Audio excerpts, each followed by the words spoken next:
আমাদের দেশ নিয়ে কিন্তু বিভিন্ন ষড়যন্ত্র চলছে। চাকরির মতো গুলি করে হাজার হাজার মায়ের কোল খালি করে প্রায় 70 জনের মধ্যে হিন্দু ইসলামী আন্দোলনে যোগদান করছে। আল্লাহর ফজলে বাংলার জমিনে প্রয়োজন হলে আবার ভেঙে দেব। আলহামদুলিল্লাহি ওয়া কাফা ওয়া সালামুন আলা ইবাদিহিল্লাযীনা ইসতাফা, আম্মা বা'দ। ফাআউযু বিল্লাহি মিনাশ শাইতানির রাজীম। বিসমিল্লাহির রহমানির রহিম। ওমা আরসালনাকা ইল্লা রাহমাতাল লিল আলামিন।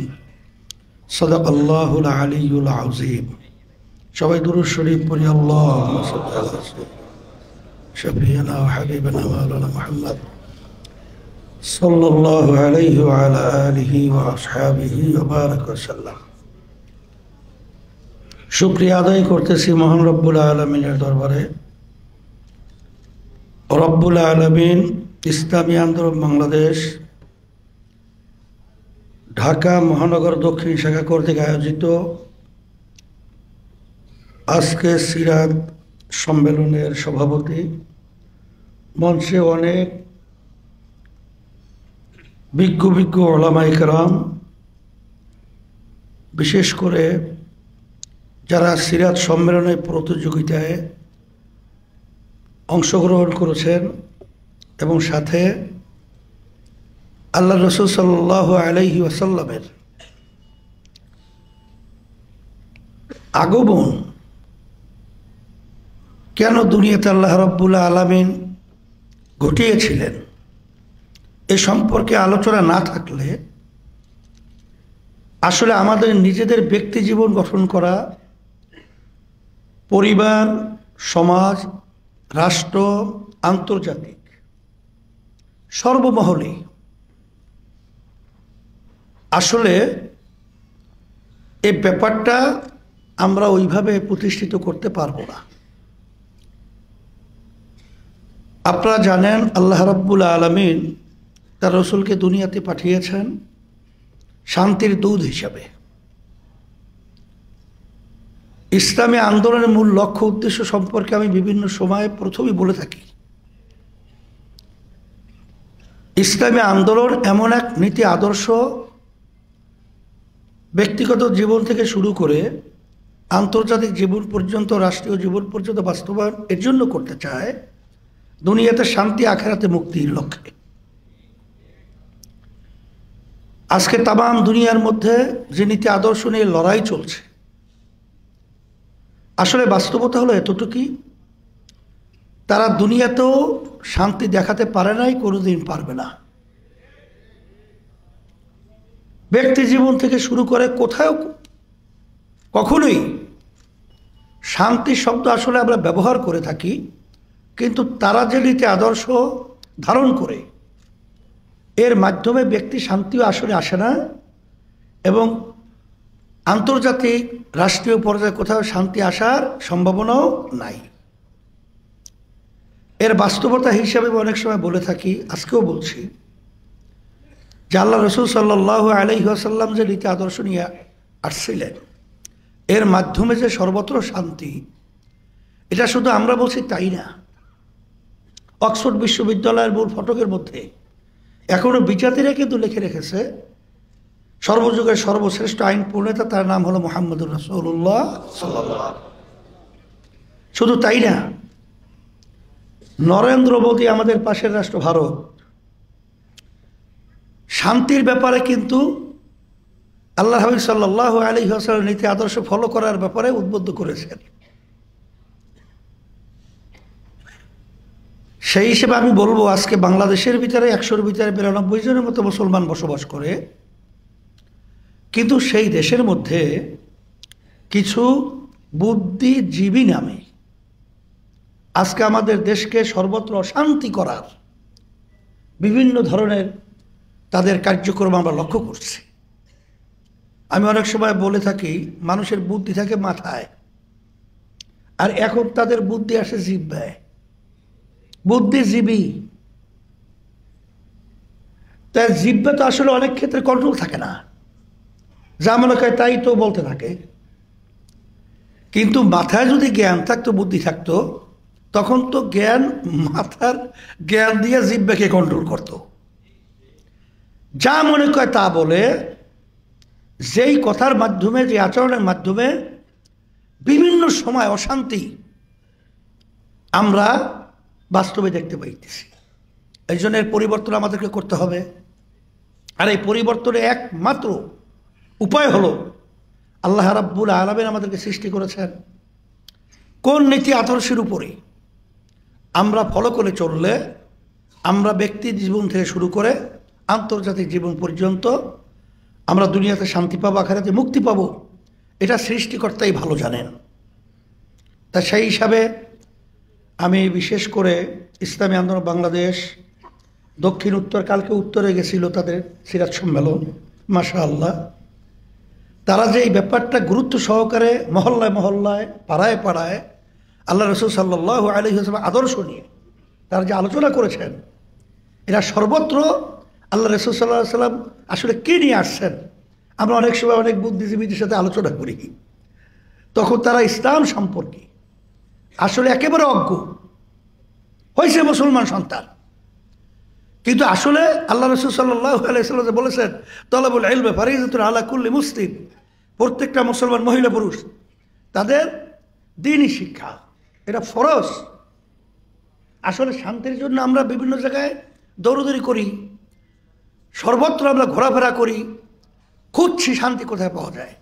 আসলে শান্তি তো একমাত্র আল্লাহ রাব্বুল আলামিন নীতি আদর্শ নিয়ে আল্লাহ রাসূল সাল্লাল্লাহু আলাইহি ওয়াসাল্লামকে পাঠিয়েছেন, এর মধ্যেই শান্তি নিহিত, এর বাইরে কোনো শান্তি নাই, দুনিয়াতেও না আখিরাতেও নাই। সাম্য শোনেন, মানবিক মর্যাদা শোনেন, ন্যায় বিচার শোনেন, এটা একমাত্র ইসলামের নীতি আদর্শ ছাড়া কোথায় কেউ দেখাতে পারবে?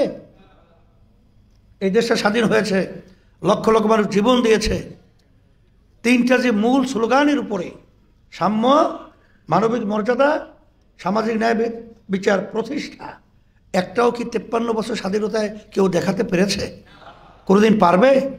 বরঞ্চ তারা যে নীতি আদর্শ লালন করে, এর মাধ্যমে দিনার দিন মানুষগুলো মানুষের চরিত্র বাদ দিয়ে পশুর চেয়েও তাদের খারাপ চরিত্র তৈরি হয়। যদি তাই না হয়, 5ই আগস্ট, জুলাইয়ের কিছুদিন আপনারা দেখেছেন, তাদের আচরণগুলো কি মানুষের ছিল না অমানুষের ছিল? শুধু তাই না, এই বাংলাদেশে 53 বছর স্বাধীনতার বয়সে যারা দেশ পরিচালনা করছিল যে নীতি আদর্শ নিয়ে, এর মাধ্যমে তারাই তাম বিশ্বের মধ্যে, দুনিয়ার মধ্যে এই দেশটাকে একবার নয়, 2বার নয়, 5 বার চোরের দিক থেকে ফার্স্ট বানিয়েছে। 1 নম্বর পুরস্কার পেয়েছে চোর, দুর্নীতিগ্রস্ত। এই জন্য আমি বলবো যে ইসলামী আন্দোলন বাংলাদেশ এমন এক নীতি আদর্শ লালন করে, আমি বলেছিলাম প্রধান উপদেষ্টার সাথে যখন নাকি আমরা কথা বলছিলাম, তখন আমরা বলেছিলাম, দেখেন আপনারা অন্তর্বর্তীকালীন সরকার শপথ নেওয়ার আগেই আমরা যে আদর্শ নিয়ে, যে নীতি নিয়ে আমরা ব্যক্তিগত জীবন থেকে শুরু করে রাষ্ট্রীয় পর্যায়ে পর্যন্ত বাস্তবায়ন করতে চাই, এই নীতি আদর্শ আমাদেরকে কী শিখিয়েছে? আপনারা ক্ষমতায় শপথ নেয়ার আগেই আমাদের দায়িত্বে আমরা তো বুঝতে পেরেছি যে আমাদের দেশটাকে অশান্তি করার জন্যে আমাদের পাশের একটা রাষ্ট্র রয়েছে, তারা কিন্তু, গ্রামে একটা কথা আছে যেটা হিংস্র নজরের মাধ্যমে আমাদের দেশকে অশান্তি করবে। একটা সবচেয়ে দুর্বল একটা পয়েন্ট হলো, এখানে হিন্দুরা বসবাস করে, খ্রিস্টানরা বসবাস করে, এক কথা সংখ্যালঘু, তাদের এই ইস্যুটাকে তারা সামনে নিয়ে এসে বিশ্বের ভিতরে তারা এটা প্রচার করবে যে বাংলাদেশের ভিতরে সংখ্যালঘুরা তাদের জানমাল, ইজ্জত এবং তাদের ধর্মীয় যে কার্যক্রম পরিচালনা করতে পারছে না, এই ধরনের একটা আচরণ করবে। এই চিন্তাই কিন্তু আমরা সারা দেশে হিন্দুদের জানমাল এবং বিজাতিদের জানমাল এবং তাদের উপাসনালয় সহ কোনো ধরনের যেন বিভিন্ন সমস্যা তৈরি না হয়, এই জন্য আমরা কিন্তু দায়িত্ব পালন করেছিলাম। এবং আপনারা দেখেছেন যে রাস্তার ভিতরে যখন প্রশাসনিক কাঠামো ভেঙে পড়েছিল, তখন আমরা কষ্ট লাঘবের জন্যে আমাদের নিজেদের দায়িত্বে সারা দেশে আমরা কিন্তু ট্রাফিকের সিগন্যালের দায়িত্ব সর্বপ্রথম পালন করেছিলাম। এইটাই ইসলাম আমাদেরকে শিখিয়েছে। আর এই ইসলামে এই নীতি আদর্শ নিয়ে আসছে একমাত্র শান্তির দূত গ্রান্টি, তার নাম হলো মুহাম্মদুর রাসূলুল্লাহ সাল্লাল্লাহু আলাইহি ওয়াসাল্লাম। এই জন্য কালকেও আমি ওই শ্রমিক সম্মেলন গেছিল আমাদের, সেখানে আমি বলছিলাম যে অনেকে শ্রমিক সংগঠন করেছে ঠিক, কিন্তু আসলে এমন কোনো সুন্দর একটা আদর্শ নীতি বাক্য তাদেরকে শোনাতে পারে নাই যেটা আল্লাহ রাসূল সাল্লাল্লাহু আলাইহি ওয়াসাল্লাম শুনিয়েছিলেন। সেটা কি? শ্রমিকদের ঘাম শুকাবার আগেই তোমরা তাদের মজুরি কি করো? পরিশোধ করো। আর সম্পর্কের ব্যাপারে আল্লাহ রাসূল সাল্লাল্লাহু আলাইহি ওয়াসাল্লাম কি বলেছেন? শ্রমিক এবং মালিক সম্পর্ক হবে ভাই ভাই। এই জন্য আমি বলবো ইসলামী আন্দোলন বাংলাদেশ এই নীতি আদর্শ নিয়ে কাজ করতেছে। কালকে আমি বলেছিলাম অনেকে আমাদেরকে বিভিন্ন সময় একটু দূরে দূরে ঠেলে রাখতে চেষ্টা করে, আমাদেরকে এক ঘৌরা করে রাখার চেষ্টা করতেছে। এর কারণ হলো অনেকের চিন্তার ব্যবধান। আমাদের চিন্তা ছিল যে বাংলাদেশের ভিতরে 100-এর ভিতরে 92 জন তো মুসলমান বসবাস করে, এখানে ইসলাম নামক গাছটা শক্তিশালী হবে। আমরা কখনোই পরগাছা হব না। অন্য আমাদেরকে ব্যবহার করবে আর আমরা তাদের পরগাছা হয়ে সিঁড়ি হিসাবে ব্যবহার করে তারা ক্ষমতায় যেয়ে আমাদেরকে তারা ব্যবহার করবে, এটা হতে পারে না। এই পরিবর্তন আমাদের দরকার। আমরা চাই ইসলাম নামক গাছটা শক্তিশালী হোক। এই চিন্তা চেতনা নিয়ে আমরা কাজ করছি। বারবার এই 53 বছর বাংলাদেশের স্বাধীনতায় আমাদেরকে ব্যবহার করেছে, আমাদেরকে পরগাছার ভূমিকায় আমাদের পালন করানো বাধ্য করেছে। সেখানে আমরা পরগাছা হতে চাই না। আমরা ইসলাম নামক গাছটাকে মজবুত করার জন্যই ইসলামী আন্দোলন বাংলাদেশের চিন্তা চেতনা। সাথে সাথে দোয়া করতেছি, দোয়া চাই। আমাদের সবাই সজাগ দৃষ্টি রাখতে হবে। আমাদের দেশ নিয়ে কিন্তু বিভিন্ন ষড়যন্ত্র চলছে। আপনারা দেখেছেন যে 5ই আগস্টের পরে, অভ্যুত্থানের পরে যে কার্যক্রম আমাদের বাংলাদেশে এখন বর্তমানে চলছে, কত মিথ্যা, কত প্রচারণা বিভিন্ন জায়গায় আমরা শুনছি। শুনলে মনে মনে হাসি পাই যে এই ধরনের মিথ্যাও মানুষ বলতে পারে, যারা বাংলাদেশে কিঞ্চিৎ তার কোনো বাস্তবতা নাই, সেখানে ফলাও করে। দেখেন ট্রাম্পের মাধ্যমেও নির্বাচনের আগে আগে বলে নির্বাচনী কৌশল, কথা ঠিক আছে, কিন্তু এখানে কি সংখ্যালঘুরা বাংলাদেশে যে আরামে যেভাবে তারা বসবাস করে, এটা কি অন্যত্র বাংলাদেশের পাশে ভারত রাষ্ট্রে মুসলমানরা কি সেভাবে বসবাস করতে পারে? এ কথা কে বলে? যদি আজকে হিন্দু সহ সংখ্যালঘুরা আমাদের দেশে যদি অশান্ত হতো, এই 2 দিন আগেও চরমনাইতে একটা ওয়ার্ডের মধ্যে প্রায় 70 জনের মধ্যে হিন্দু ইসলামী আন্দোলনে যোগদান করছে। শত শত হিন্দুরা ইসলামী আন্দোলন কর্মী হইতেছে। আমি সেদিনকে আর নোয়াখালী ফেরি গেলাম, সেখানে মসজিদে নামাজ পড়ার জন্য উঠতেছি, এক হিন্দু এসে দৌড়িয়ে আমাকে ধরছে, হুজুর আমি কিন্তু ইসলামী আন্দোলন বাংলাদেশকে হুজুর আমি কিন্তু ধারণ করি এবং এই নীতি আদর্শের সাথে আমি জড়াই আছি এবং এর পক্ষে আমি আছি। গেছিলাম সেই ওটা হচ্ছে রাঙ্গামাটি, সেখানে নামাজ পড়ে নামছি। নামার পরে এক উপজাতি সে এসে বলতেছে, হুজুর আমি আপনার জন্য অপেক্ষা করতেছি। কেন? বলে হুজুর আপনার বক্তব্য আমরা জাতীয় টেলিভিশনে শুনছি। আমি যদিও উপজাতি, কিন্তু আপনাদের এই আদর্শ এবং আপনাকে আমার আন্তরিকভাবে আমি ভালো জানি। তাইলে যদি আজকে সংখ্যালঘুরা যদি বাংলাদেশের ভিতরে আজকে নির্যাতিত হতো, তাইলে আজকে হিন্দুরা এই ধরনের আচরণ করে, বিজাতির এই ধরনের আচরণ করে? বরঞ্চ ইসলাম কি শিখিয়েছে, আল্লাহ রাসূল সাল্লাল্লাহু আলাইহি ওয়াসাল্লাম কি বলেছেন? তোমাদের জানমাল ইজ্জতের নিরাপত্তা তোমাদের কাছে যত গুরুত্ব, ঠিক বিজাতিদের জানমাল নিরাপত্তার গুরুত্ব ওইভাবেই ইসলামের মধ্যে দেওয়া হয়েছে। কিন্তু ওই বুদ্ধিজীবী নামক মাথার বুদ্ধিজীবী আসছে, এই বুদ্ধিজীবীরা আজকে আমাদের দেশকে অশান্তি করার জন্যে বিভিন্ন সময় মিথ্যা দিনকে রাত, রাতকে দিন বানিয়ে আজকে মুসলমানদেরকে বিতর্কিত করে আজকে এত সুন্দর একটা নীতি আদর্শকে ধ্বংস করার জন্যে ওরা পশুত্ব আচরণ বাস্তবায়নের জন্যে এক কথায় ট্রান্সজেন্ডার, সমকামিতা, ল্যাংটা হওয়া, জারজে ভৈরা যাওয়া, এই ধরনের আচরণের মাধ্যমে আজকে ওরা শান্তি চায়, কিন্তু এর মধ্যে শান্তি নাই। এই জন্য একটা কথা আছে, হারামে কিন্তু আরাম নাই। কথা বুঝেন নাই? এর পরিবর্তন আমাদের কি করতে হবে? কারণ আল্লাহ বলেছেন যে তাদের নিজেদের ভাগ্যে পরিবর্তন নিজেরা না করে ও তাদের ভাগ্যের পরিবর্তন আমি করি না। এই জন্য আমাদের কি করতে হবে? আর অন্তর্বর্তীকালীন সরকার বিভিন্ন জায়গায় সমস্যা তো তৈরি হইতেছে, কারণ তাদেরকে অশান্তি করার জন্য চেষ্টাই করবে। কিন্তু দ্রব্যমূল্যের ব্যাপারে এটা বিশেষ করে আপনাদের গুরুত্ব সহকারে নজর রাখতে হবে। যেভাবে সারের দাম, কৃষকদের ব্যাপারে তাদের ফসল উৎপাদনের যে সরঞ্জামাদিগুলো আছে এগুলো আপনারা ক্রয়ের মধ্যে, ক্ষমতার মধ্যে নিয়ন্ত্রণে রাখবেন, এটা কিন্তু বাস্তবতা। এ ব্যাপারে আপনারা অবহেলা করবেন না। এবং নিত্য প্রয়োজনীয় দ্রব্যমূল্যগুলো আছে এগুলো আপনারা নিয়ন্ত্রণের জন্য আরও আপনাদের ভূমিকা জোরালোভাবে পালন করতে হবে।